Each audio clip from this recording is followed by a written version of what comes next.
Buenas tardes, profe. Buenas tardes. Vamos a esperar un momentito para ver si alguno de ustedes, bueno, de alguien más de ustedes se pueda conectar. ¿Cuántos son ustedes aquí en la licenciatura de pedagogía?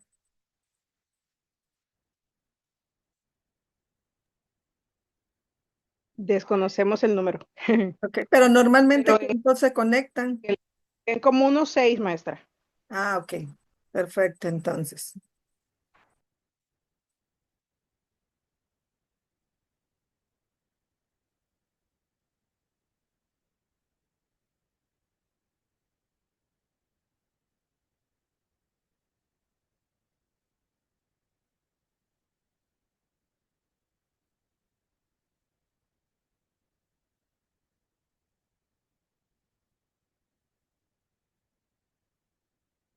Y apenas son ustedes dos que están conectados. Ok, les voy a pedir un favor que si puedan prender su cámara.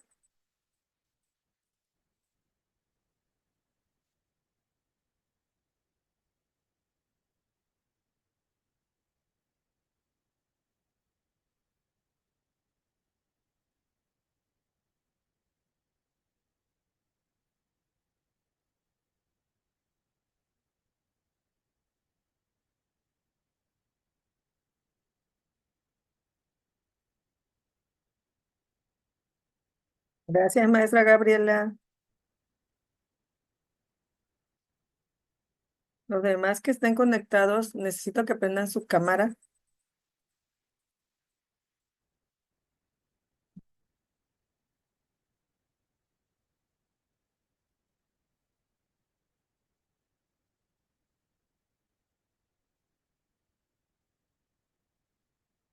Ok, bueno, vamos a iniciar con nuestra asignatura. Recuerden que, pues obviamente esta asignatura es algo que ya ustedes han visto normalmente mediante su proceso educativo.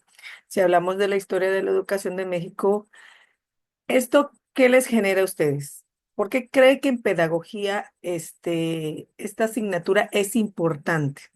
A ver, maestro Aldair. Porque tenemos que tener bueno, saber un poco de la historia de México para, ahora sí que presentarlo con nuestros alumnos. Ok, ¿y qué es lo más emocionante de la historia de México para usted? Mm,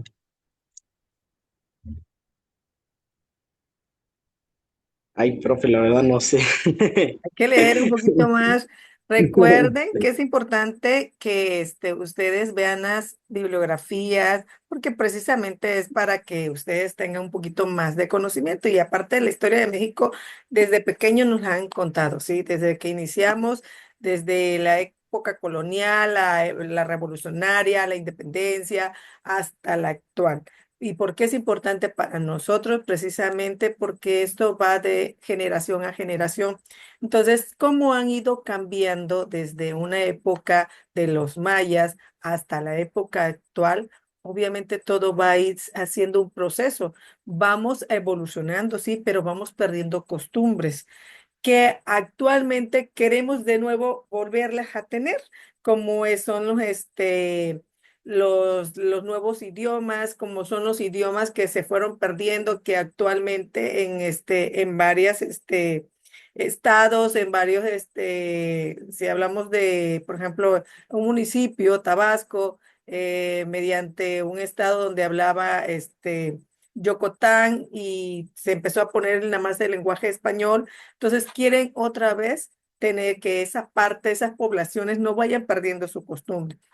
Entonces, si hablamos de Chiapas, tenemos también un lenguaje étnico de Chiapas. Entonces, esas costumbres se han ido perdiendo. Entonces, ¿qué pasa con esta parte de la educación? Es que nuestros alumnos, cuando ustedes vayan ya al momento de ir a su cargo como docente, obviamente ustedes tienen que trabajar con la generación que venga y mediante qué si viene un niño de una población indígena y habla náhuatl, podemos decir, o habla otro idioma que sea de su región, ustedes tienen que saber de qué manera manejar este proceso y no interrumpir lo que es la educación de este niño.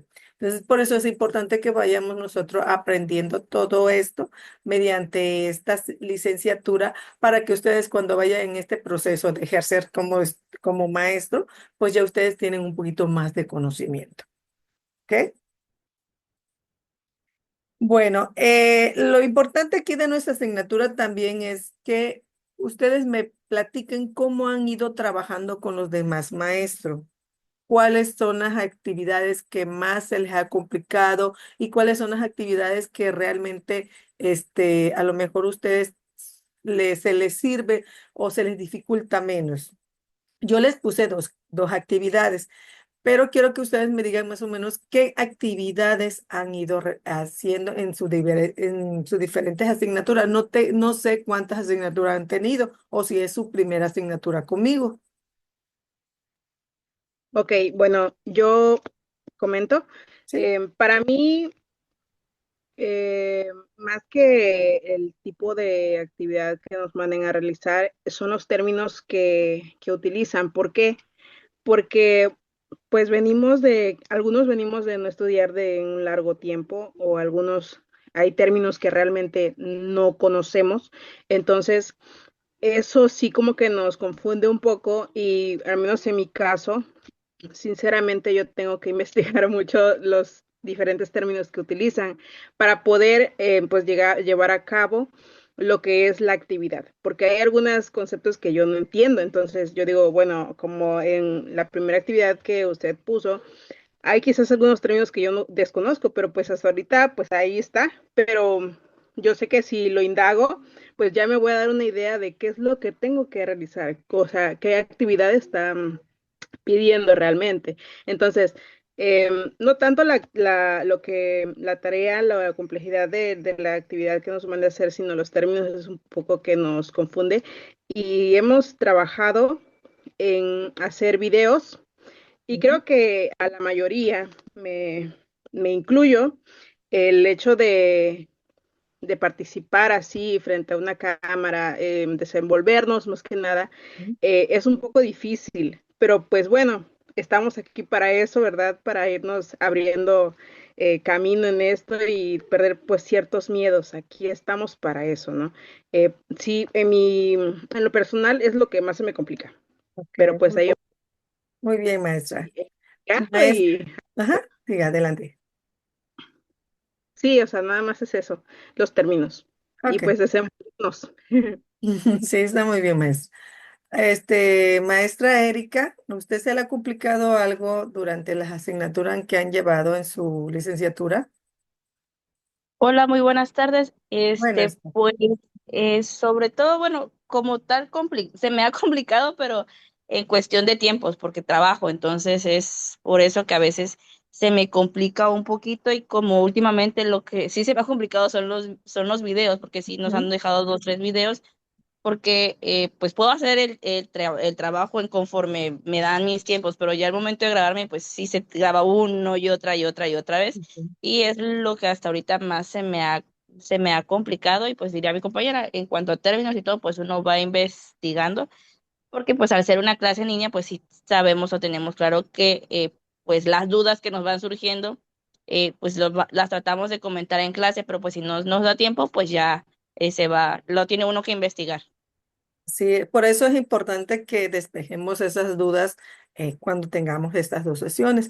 Ya ves que esta es nuestra primera sesión y de aquí la semana que viene vamos a cerrar con la segunda sesión. Entonces, vamos a iniciar en este momento precisamente con lo que ustedes van a entregar y cuánto va a ser el valor de cada actividad. Me imagino que ya también revisaron ustedes la plataforma. Bueno, primero vamos a lo que es nuestro objetivo. El objetivo de nuestra asignatura es analizar la evolución histórica de la educación en México, identificando los principales modelos, actores, políticas y transformaciones que han configurado en el sistema educativo actual para comprender su complejidad y fundamentar la práctica pedagógica. Entonces, como primer punto, pues tenemos eso, que ustedes es, como les venía yo diciendo al inicio, que vayan ya teniendo esta visión más cómo ustedes van a implementar estas asignaturas posiblemente en su práctica pedagógica cuando lleguen a ser maestros. Entonces, es importante que ustedes se vayan enriqueciendo de todo esto, que vayan leyendo más a profundidad todas las bibliografías que se les da precisamente para que tengan todo ese control que se necesita para esta asignatura. Bueno, como ya saben ustedes, los criterios de evaluación, no sé si manejo los mismos que le han manejado a ustedes, que son 2 actividades o le han puesto más actividades. Yo manejé 2 actividades, de la cual hablamos de un video reflexivo. Si de este video reflexivo precisamente van a hablar sobre la asignatura que estamos viendo, ¿sí? De la educación de México, de la educación que tenemos actualmente. Entonces, ¿cómo nos vamos a llevar a cabo este video reflexivo? También mediante las bibliografías que tenemos. Van ustedes también a, a leer un poco de las bibliografías y de eso elaboramos nuestro video. La ficha de comentario, creo que ya han hecho alguna vez una ficha de comentario. No, profe, en esa sí tengo duda cómo hacerle. Ok. Les marqué 2 lecturas. De esa lectura, lo que van a hacer ustedes es tener nada más una reflexión de lo que se le haga más importante del tema. Y es lo que ustedes van a hacer en su ficha de comentario. De hecho, yo ahí les manejo un ejemplo, ¿sí? De cómo se elabora una ficha de comentario. Como está el ejemplo dentro de plataforma, así lo vamos a elaborar, que lleva, por ejemplo, el título, la página de donde usted toma el comentario, el autor del libro, como está dentro de la plataforma, así lo vamos a ir elaborando. Pero ustedes sí tienen que revisar esa bibliografía, por eso les manejo. Ahí van a ser 2 fichas de comentario. No son muy extensivas, ¿sí? No quiero que me hagan 5 páginas por cada libro, no. Ustedes nada más van a elaborar quizá una cuartilla de ese libro, ¿sí? Entonces no va a ser más lo que vayan a hacer ustedes, para que no se espanten ustedes, bueno, voy a tener que leerme este libro de 5 o 6 páginas, ojalá 5 páginas, de 40, 50 páginas, o sea, no. Ustedes van a leer la bibliografía y de ahí van a tomar el comentario que ustedes quieren hacer sobre ese libro, ¿sí? Sobre el autor, cómo lo maneja, si a mí me gustó o no me gustó, o considero que esto sería mejor así. Entonces, ese es el comentario que ustedes van a hacer, un comentario propio. Entonces, sí necesito que sí abran la bibliografía para que sepan ustedes cómo lo van a elaborar. Y esas fichas de comentario tienen el 40% de calificación. Y el video tenemos el 40%, ¿sí? Pero también tenemos los foros y yo he revisado la plataforma y he observado que no se han metido ¿cómo se llama? A comentar en los foros. Y de hecho, me marca la plataforma que son como 3 o 4 personas que únicamente han revisado las actividades que se está programando. Recuerden que las actividades yo personalmente las hago en 2 momentos. ¿Sí? Por eso es importante que revisen la plataforma, porque tienen 2 fechas diferentes, ¿sí? Entonces, no tengo bien ahorita la fecha en cual se entrega la primera actividad, ¿sí? Entonces, necesito que revisen ustedes esa plataforma y vean cuándo se entrega actividades. Actividad entregada en destiempo, no les doy el mismo porcentaje. Así que necesito que entreguen en tiempo y forma, porque pues obviamente hay mucha gente, igual que ustedes, que se esfuerza para entregar su actividad en tiempo y pues sería injusto para ellos, ¿sí? Ponerle la misma calificación al quien no entrega a tiempo. Entonces, sí es importante que revisen ustedes la plataforma para que ustedes estén enterados de las fechas. A ver si ahorita, antes de que nos salgamos, la revisamos y para que marquen bien las fechas de las actividades, ¿sí? Entonces, los foros de participación se le da el 20%. El foro de participación es obligatorio que participe. ¿Cómo se participa en un foro en un foro? Pues obviamente haciendo comentarios sobre lo que yo estoy leyendo de las lecturas, de lo que estoy yo, a lo mejor algo que me sea interesante de alguna de lectura, entonces yo hago mi participación y ese comentario, a lo mejor alguien más lo que puede hacer es enriquecer el comentario. No quiero que me bajen ustedes de las aplicaciones. Yo sé que ustedes pueden tener el uso de las aplicaciones de inteligencia artificial, sí, para todo. Pero el foro no es con inteligencia artificial, es lo que ustedes piensan, ¿sí? No son comentarios de 2 o 3 páginas, son comentarios breves, pero que sí sean comentarios que enriquecen el foro, pues que puedan comentar a alguien más sobre la participación de ustedes. Entonces, sí me gustaría que no utilizaran la inteligencia artificial para contestar las preguntas que les estoy haciendo. Si las preguntas se contestan de acuerdo a lo que ustedes vayan teniendo, razonando, ustedes tengan no sé, a lo mejor ustedes digan, no, pues a mí sí me gustó la lectura, pero me gustaría más que fuera de esta forma. Entonces, el compañero que lo lea, pues obviamente va a decir, no, pues a mí sí me gustó, y creo que esto está mejor, o no sé, o cosas así pero obviamente todo mediante lo que ustedes lean, ¿sí? Entonces, ahí vamos bien con lo que les estoy explicando sobre los criterios de evaluación. Sí, Sí, profe. maestra. Una duda. Ujú. Lo que ahorita está explicando, sí lo va a subir el video, porque es que en nuestra clase anterior sí tardaron, entonces, bueno, de mi parte sí me atrasó un poquito, porque pues a veces nos vamos guiando em, de lo que es los videos que vamos, las clases que vamos teniendo, porque pues obviamente como ahorita lo está haciendo usted, pues nos explica pues ciertas cosas, ¿no? Y de ahí nos vamos guiando para hacer nuestras actividades. No sé si esta explicación la va a subir en estos días. Sí, a veces se nos dificulta, no es porque nosotros no la es que nosotros en la escuela, enviamos nuestra actividad precisamente de nuestra asignatura, pero a veces nos tarda un poquito para que nos la regresen y quizás a lo mejor eso ha pasado en las otras, pero yo en cuanto ustedes terminemos, voy a tratar de bajarla lo más que pueda y subirla a Drive y ya poderlo enviar y las coloco. Esto todo va a depender de cuándo la universidad me regrese el video, ¿sí? Entonces, yo se las coloco en cuanto la universidad me lo regrese, se las coloco dentro de la plataforma. Ahí es donde van a encontrar lo que son las clases, Ok, maestra, gracias. ¿sí? Bueno, ¿y qué sabemos de la educación prehispánica? Maestra, Erika, ¿podría leerme esta diapositiva? Sí, ay, bueno, a ver, ok. Educación prehispánica. Una característica fundamental de la educación prehispánica fue su carácter eminentemente práctico y Pilar. útil. Ajá.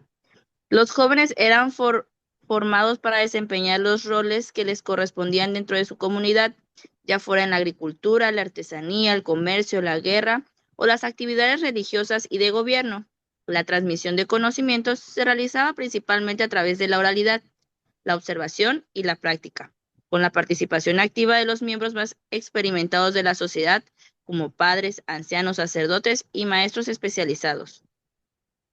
Sí, creo que está más que claro, ¿no? En esta educación prehispánica era mediante la observación, todo, no había en escuelas, no había un lenguaje, en la lengua española, se comunicaban mediante su lengua, pero todos iban de acuerdo, como un legado que van haciendo de generación a generación. Entonces, los papás le enseñaban a los hijos que tenían que ir aprendiendo ellos cuando iban creciendo, pero también las mamás tenían una parte importante. ¿Por qué? Porque las niñas eran enseñadas precisamente por las madres. ¿Por qué? Porque ellas iban más a la parte del trabajo en el hogar, del trabajo, el cuidado de los hijos, el cuidado del esposo, que eso, en la actualidad, en algunas generaciones, sigue siendo así. Hay veces que las mismas mamás van enseñándole a las hijas como el cuidado de la casa y van aprendiendo, pero en la época prehispánica, esto era un poquito más enriquecedor porque no había una escuela, no había esa parte donde tuviera que ser obligatorio, sino al contrario, ellos mismos hacían que esto fuera algo que fuera como algo normal. Lo veían cada persona, cada niño veía normal que se le fuera enseñando qué tenía que hacer, si tenía que por ejemplo, es ser no sé, a lo mejor el principal de la casa, si tenía que aprender una costumbre, por ejemplo, la cacería, si tenía que aprender a lo mejor las manualidades. O sea, todo eso era en parte de las costumbres, más no de una religión exacta, más no de una estabilidad de una escuela, sino todo esta era parte de la costumbre que tenían que hacer en esta época prehispánica. Adelante, maestro Aldair, con esta diapositiva, por favor. La época colonial.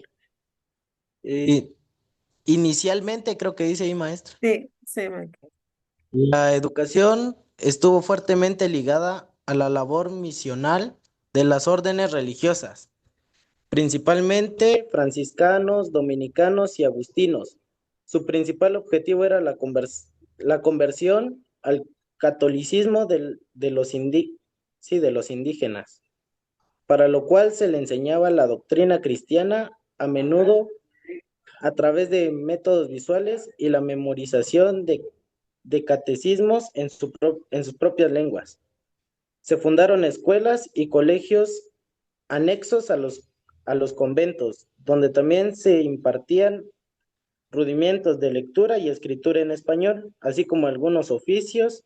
Un ejemplo destacado de esta etapa es el Colegio de Santa Cruz de Tlatelolco, fundado para la educación de los hijos de la nobleza indígena.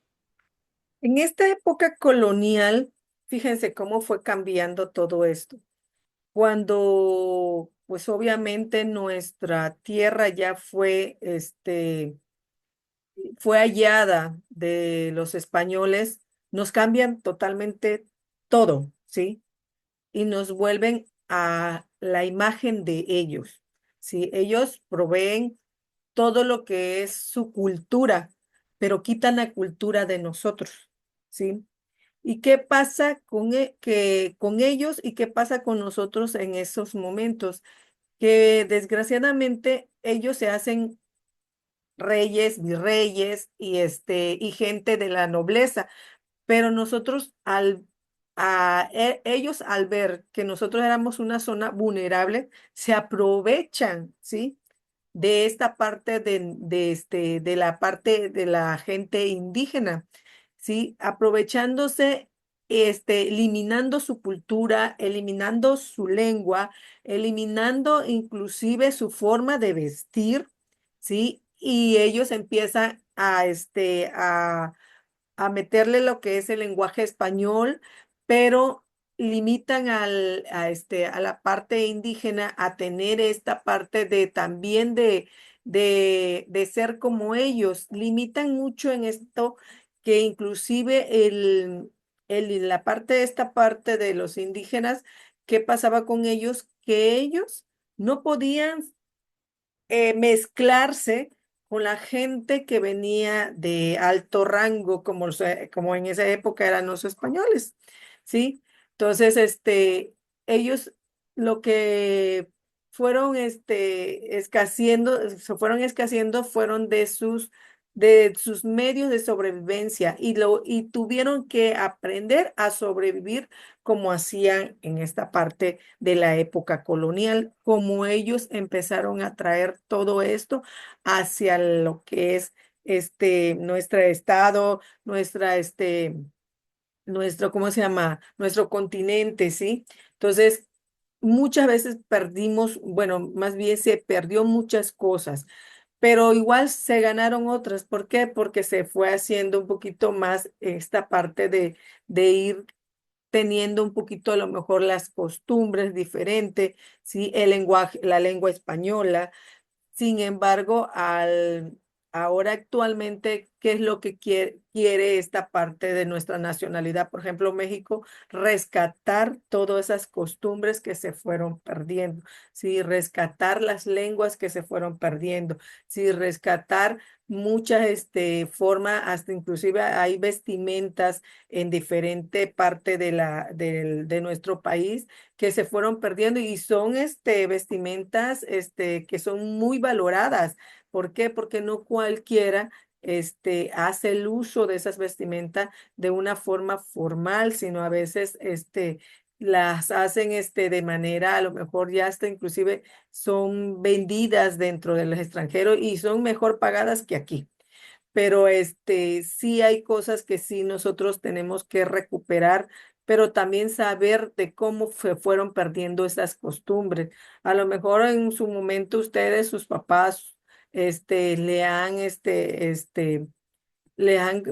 lo mejor, ¿cómo se llama? Esta parte promovido a ustedes, cómo eran antes, sus papás de ellos, cómo fueron ellos criados, cómo era la educación de ellos en un momento dado y cómo es la educación actual. Y la educación actual, imagínense que ustedes ya están estudiando mediante línea, cuando se había visto que se hiciera una escuela en línea, cuando se iban a hacer clases de este tipo, sí, todos eran presencial. Sin embargo, como usted mencionó, maestra Gabriela, usted está trabajando y tiene la oportunidad ya de estudiar de esta manera. Entonces, hay cosas que sí nos perjudicaron, pero hay cosas que van mejorando y para el bienestar de nosotros.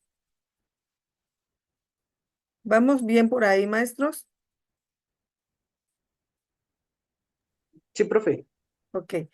Mire, les voy a colocar un video en el cual vamos a analizar precisamente ya más a fondo lo que es la historia de México en el nivel educativo. Permítame tantito. Ustedes nada más me van a decir si se ve y se escucha.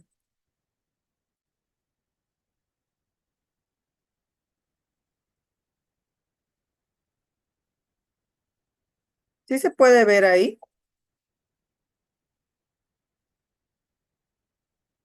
¿Sí se ve y se escucha? Sí, se ve, La profe, pero no educación se en escucha. México ha sufrido Ok, muchos cambios. Esto no quiere Ya, ya, decir ya se que no escucha. se necesite seguir buscando la mejora de los modelos y procesos educativos en pro de la sociedad. Durante la época prehispánica, la educación estaba dividida por clases sociales y por género. En el caso de la cultura azteca, la familia formaba parte importante de los procesos educativos, ya que ésta se encargaba de enseñar los distintos oficios a sus integrantes, como por ejemplo la albañilería. Los aztecas tenían distintas instituciones educativas, como el Tepochcali, que se dedicaba a la enseñanza militar de los varones, el Calmecac, que se encargaba de la instrucción militar estratégica, sacerdocio y enseñanza para los puestos judiciales de los jóvenes nobles. Además, se encargaba de la educación académica para formar historiadores y astrónomos, así como de instruir la retórica, la moral y el civismo a través de personajes que se denominaban huehuecatolis. Por otro lado, también existía una escuela para mujeres llamada Ichpolcali, aunque la mayor parte de la educación era heredada principalmente por las madres, las cuales enseñaban prácticas domésticas o curandería. Por último, también existió una escuela lúdica para los plebeyos de ambos géneros, en donde se enseñaba la danza y el canto, que se llamaba Huicacali. La conquista conservó conocimientos del periodo prehispánico, pues era más sencillo apoyarse en ella para apoyar la conquista ideológica de evangelización radical, la cual fue aceptada de una manera más cómoda, pues ya no suponía el hecho de realizar sacrificios. En este sentido, la principal finalidad era la de la salvación de las almas de los nativos a través del catecismo que se impartía en los atrios de las iglesias. El catecismo era un punto importante para la educación, ya que en él los evangelistas se daban cuenta del potencial de los alumnos y seleccionaban a los mejores para enseñarles a leer y escribir en castellano y latín.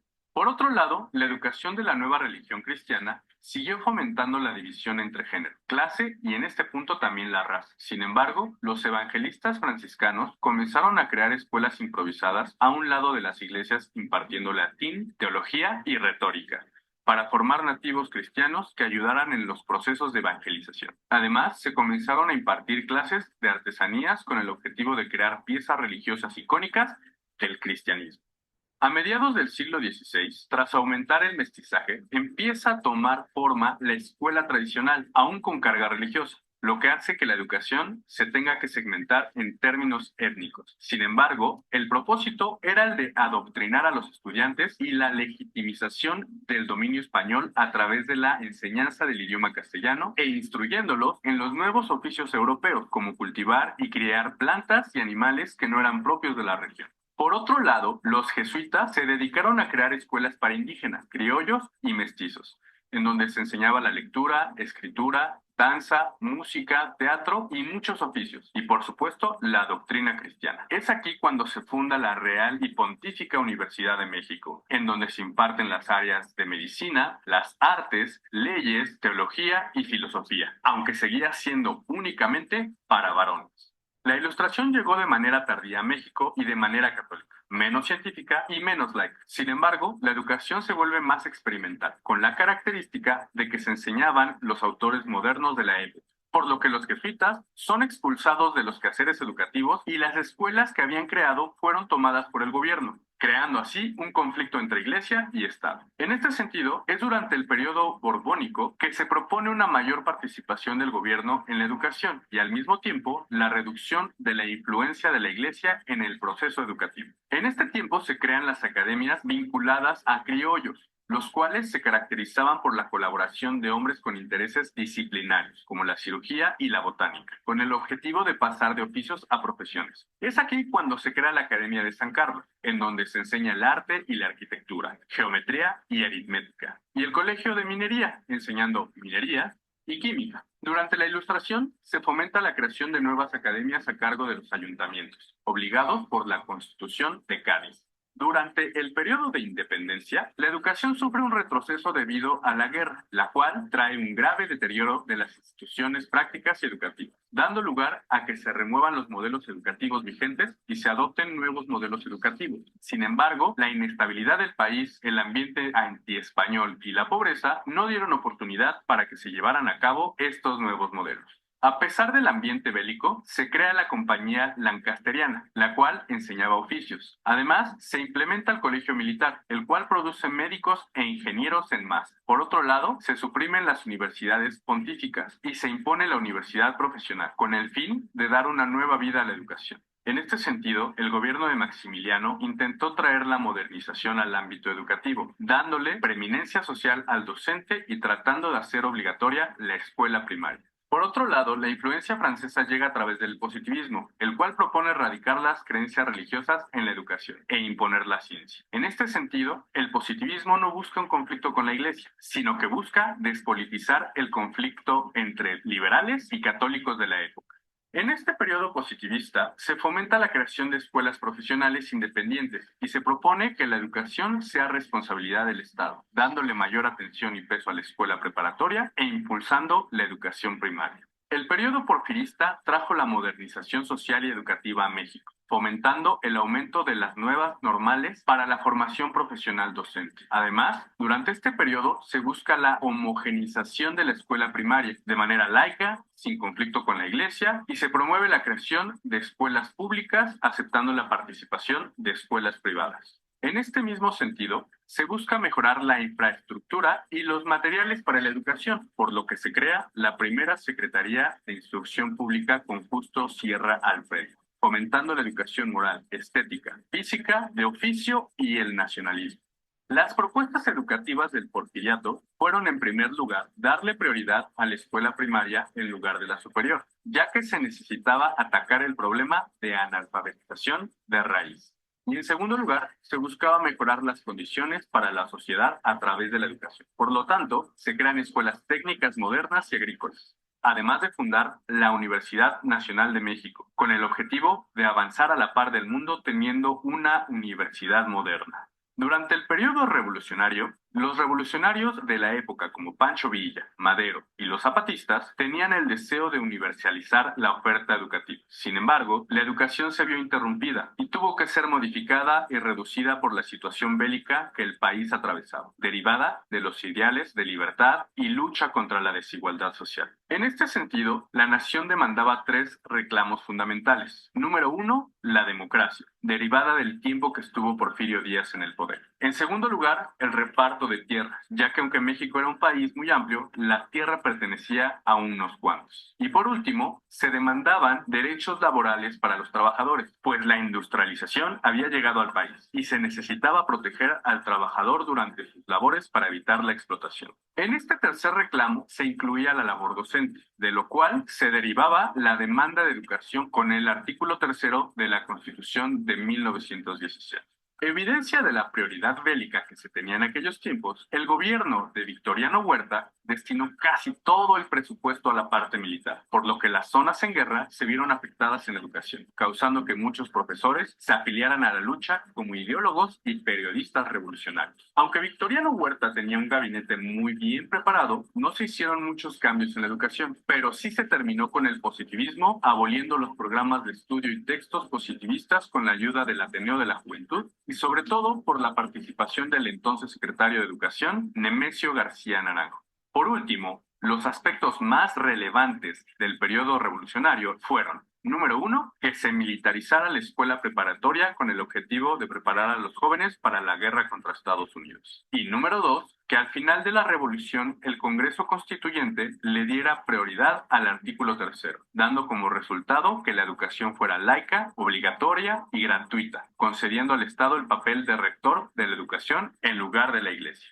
Durante los años 1920 y 1921 se da un parteaguas en la educación con la llegada de los sonorenses al poder, como Adolfo Huerta, Álvaro Obregón y Plutarco Elías Calles. En este tiempo, José Vasconcelos se asume como rector de la Universidad Nacional, durante la presidencia de Adolfo de la Huerta, y después durante el gobierno de Álvaro Obregón.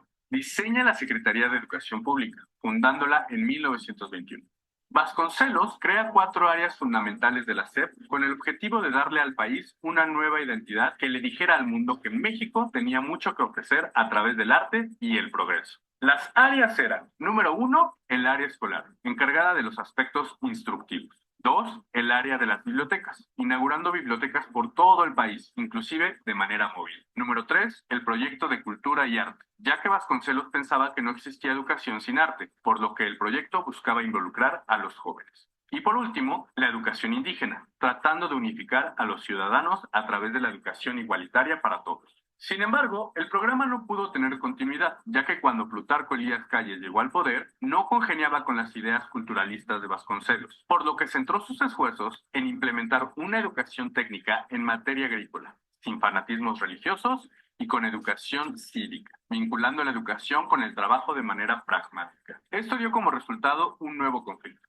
la Guerra Cristera, la cual impactó directamente en la educación. Por último, la crisis económica de 1929 impulsó la creación de sindicatos, entre ellos los de maestros. Además, el sector universitario rompió con el gobierno, fomentando ideologías socialistas que al final se terminaron rechazando. Sin embargo, se dio la autonomía a la universidad, pero sin presupuesto económico. La falta de continuidad de los programas y los constantes cambios en materia educativa hicieron que la educación entrara en un periodo de estancamiento, a pesar de las buenas intenciones y logros realizados por Vasconcelos. Durante el plan sexenal se mencionó que se debería fomentar la educación técnica y se propuso que el artículo 3º se hiciera socialista, entrando en vigor con la presidencia de Cárdenas. Sin embargo, esta situación generó mucha confusión, pues no se había definido lo que significaba tener una educación socialista, por lo que se crea el Instituto de Orientación Socialista para preparar a los maestros y padres de familia acerca de lo que era el socialismo, recurriendo a ideologías de justicia social. En este sentido, y a causa de esta nueva ideología en la educación, se realiza una alianza entre el magisterio y el gobierno, causando que la educación se politizara y se desentendiera de la parte académica, dando como consecuencia que se reanimara el conflicto con la Iglesia. Por último, los eventos que vale destacar de esta década son la creación del Instituto Politécnico Nacional en 1936 con la idea de una educación técnica y popular, y por otro lado, la creación del Sindicato de Trabajadores de la Educación de la República Mexicana. La educación durante los 30 se caracterizó por la centralización de la educación, la clandestinidad en la educación católica y por la situación académica que se encontraba por los suelos a causa de la alianza entre el gobierno y los sindicatos derivada del ideal socialista. El periodo de modernidad se comprende entre los 40 y finales de los 90, comenzando con la llegada de Manuel Ávila Camacho al poder, el cual buscaba una educación que unificara a la nación. Es aquí cuando entra en escena Jaime Torres Bodet, el cual inicia una campaña masiva de alfabetización, transforma el antiguo sindicato en la CENTE y crea el Instituto de Capacitación de Magisterio para preparar mejor a los profesores. Bodet hace grandes contribuciones a la educación durante este sexenio, al grado que en el 46 realiza una reforma del artículo 3, buscando una educación neutra, sin socialismos y que tolere la educación religiosa.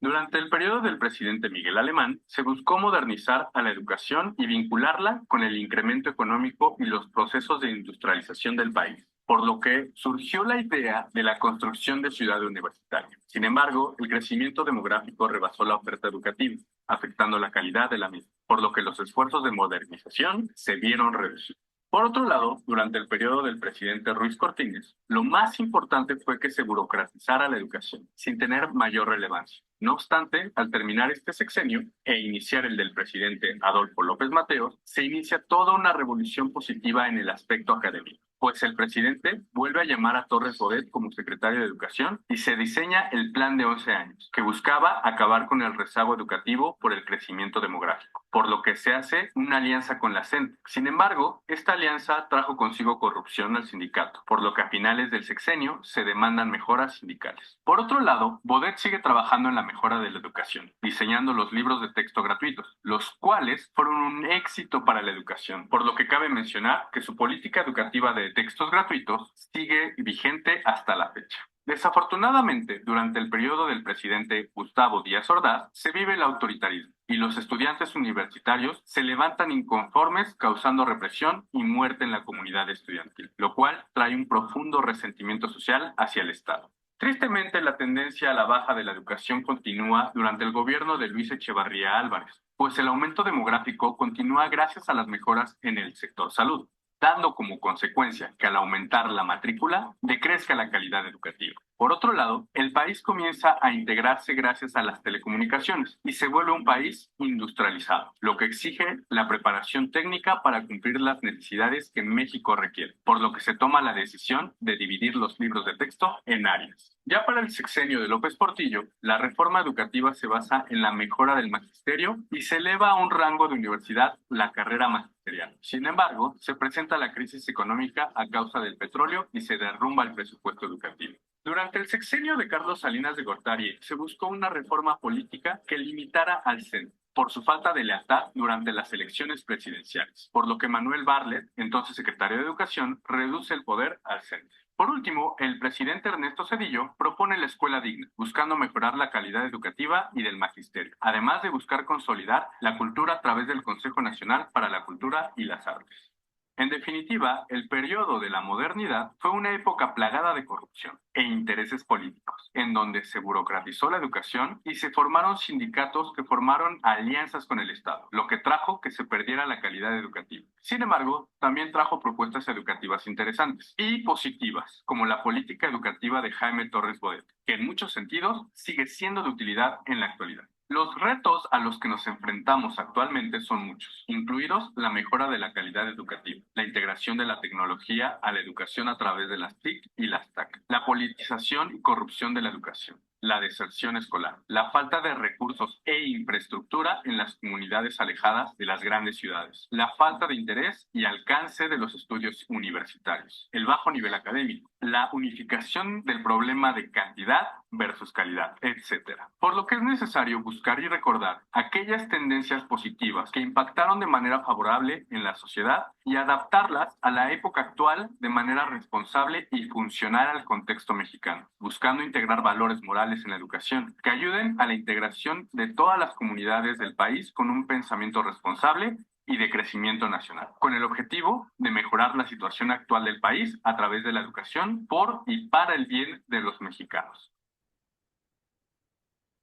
Ok, ¿cómo vieron ustedes este video?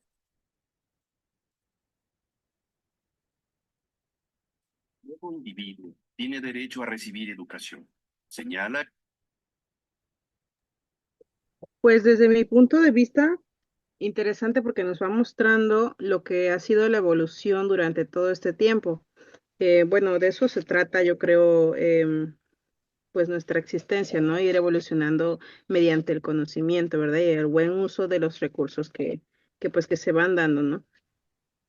Sí, es Mm. maestra. Como ustedes saben, pues esto es una historia totalmente desde que nacemos hasta la época actual. Entonces, es importante, les venía yo diciendo en el inicio, que leer y irnos cultivando sobre esto nos lleva a tener esa conciencia de cómo vamos evolucionando y cómo está el nivel educativo actualmente, ¿sí? Sabemos que ya ahorita, como bien se mencionaba ahí, el uso de las TICs son primordial y es lo que en día a día nos vamos encontrando, tanto en lo que es el nivel educativo, tanto en lo que es el familiar, en los trabajos donde ustedes están. O sea, todo eso es una evolución y hay cosas, como bien se decía en el video, buenas que se fueron rescatando, pero hay cosas también como se va haciendo mediante este cómo mediante políticas no se le ha dado ese auge a la educación como se debe de dar, ¿sí? Entonces, a veces nos hemos estancado, ¿sí? Por ejemplo, en los programas de estudios que tenemos, se están cambiando cada sexenio, no dejamos de aprendernos unos cuando ya involucran otro y se cambia todo totalmente. Los programas de estudios a veces no son de nuestra región, sino son de otros países y al ser de otros países, se dificulta más integrarlo a donde estamos nosotros. Entonces, sí es complicado saber que todo esto va cambiando por medio político, ¿sí? Entonces, cosas buenas que tuvimos durante todo este periodo es que hubo también esa integración y ese derecho a la mujer para que también fuera un personaje más en que tuviera lo mismo derecho, pero también fuera integrada en el proceso educativo. Sí, cuando anteriormente solamente, como bien lo escucharon, eran los varones nada más. Sí, eran los que tenían el derecho para ser, para ser integrado en las escuelas, para tener esa educación, ¿sí? Entonces, ese proceso también fue fundamental precisamente para nosotros como mujeres. ¿Sí? Entonces ha ido evolucionando a favor, pero también hay cosas en contra. Pero lo mejor que es que nosotros tenemos que cambiar también esa forma de cómo nosotros estamos viviendo y cómo vamos a ir a educar a esos niños, cómo nosotros vamos a mejorar esa calidad de educación. Porque igual en el hecho que tú tomes todo lo práctico, no significa que lo vayas a hacer, bueno, más bien, si lo tomas todo lo que es nada más resecciones y reseccionas, saberes, pero en la práctica es muy diferente, ¿sí? Entonces, Cuando ustedes vayan a la práctica, entonces todos estos saberes que realmente obtuvieron, tienen que llevarlo, ¿sí? Llevarlo a la manera en que sea favorable precisamente para el nivel que están estudiando, ¿sí? Maestro Jorge Luis, ¿cómo le pareció este video que vimos?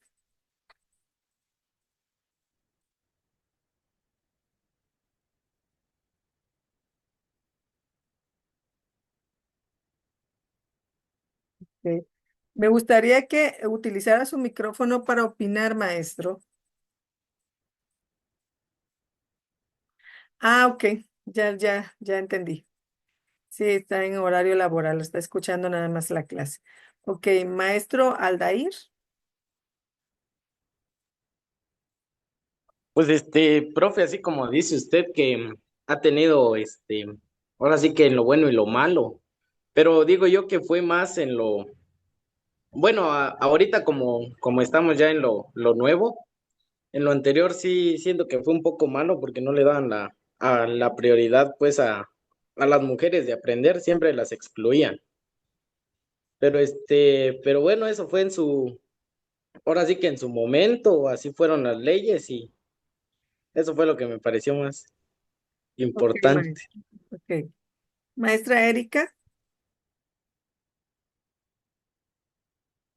Sí, bueno, lo que para mí siempre resulta importante o relevante es como si bien como sociedad vamos evolucionando, vamos cambiando y tanto en nuestras leyes, nuestra educación, si estamos en constante aprendizaje, el impacto que en este punto también tiene la política para poder acceder a esto que estábamos viendo la materia anterior para poder acceder a este derecho a la educación y al acceder cómo se nos ha ido dando, digamos que en ciertos momentos a cuentagotas, estos derechos y esta educación y cómo hemos ido evolucionando. Eso es lo que me parece a mí que me resulta relevante o importante en de este video. Ok, gracias, maestra Erika. Bueno, con esto vamos a cerrar nuestra primera sesión. También quiero saber si hay alguna duda de ustedes sobre lo anterior que hemos platicado de los criterios de evaluación para que también pues tengamos pues más que nada resolver si hay alguna situación de duda, algo que se les esté complicando. Si no, con esto cerramos nuestra primera sesión. De mi parte, no, profe. Ok. Recuerden, que vean la plataforma porque necesito que vean las fechas, ¿sí? Para que no se vayan se les vaya a pasar el tiempo de entrega de las tareas. También los foros están con distintas fechas, ¿sí? Hay foros que terminan, creo, no sé si los dos foros, permítame tantito, vamos a ver si voy a ingresar a la plataforma para que mejor despejemos esta duda y ya ustedes tengan ya, ok,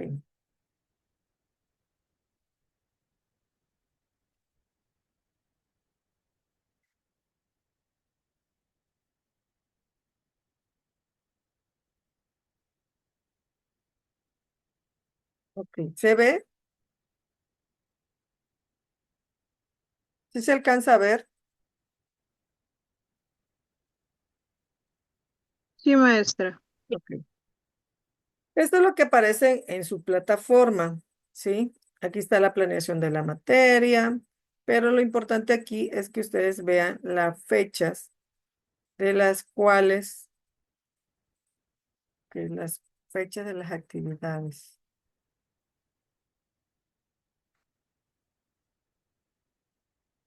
Tenemos dos actividades. De las fechas de las actividades, imagínense lo que les comentaba yo, solamente en la primera actividad una sola persona ha visto de qué se trata la actividad.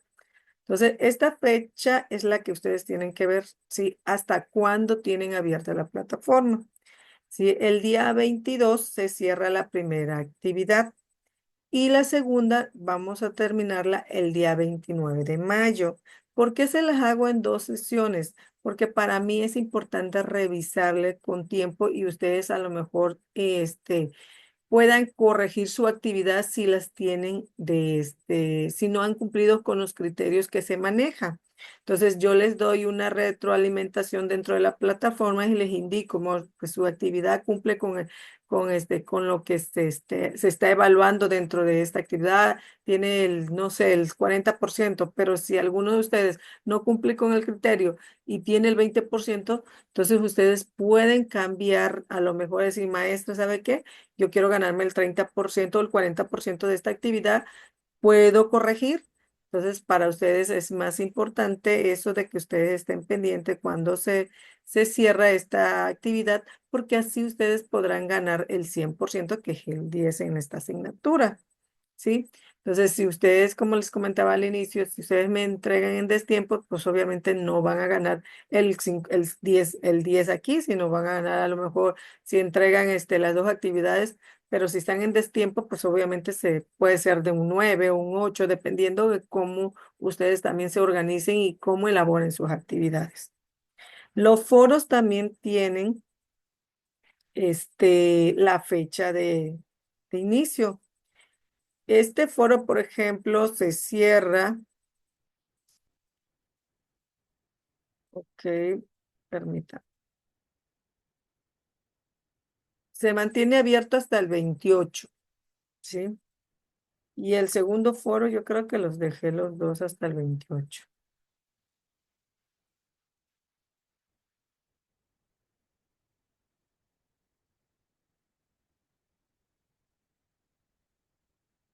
Sí, los dos foros están hasta el 28.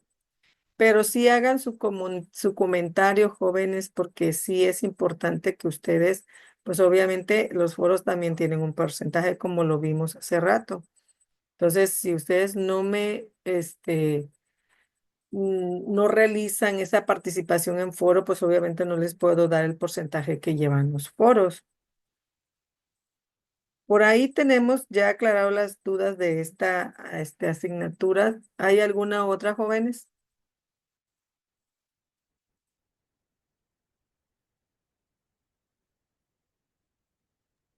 No, profe. Sí. Bueno, con esto cerramos y nos vemos en la próxima clase, ya en el mismo horario, ¿sí? En cuanto me vuelvan a regresar pues la clase se las pondría yo en la plataforma para que la puedan revisar. Entonces, con eso me despido. Que pasen buenas tardes. Gracias, maestra, igualmente. Gracias, Igualmente, igualmente. profe, nos vemos. Adiós.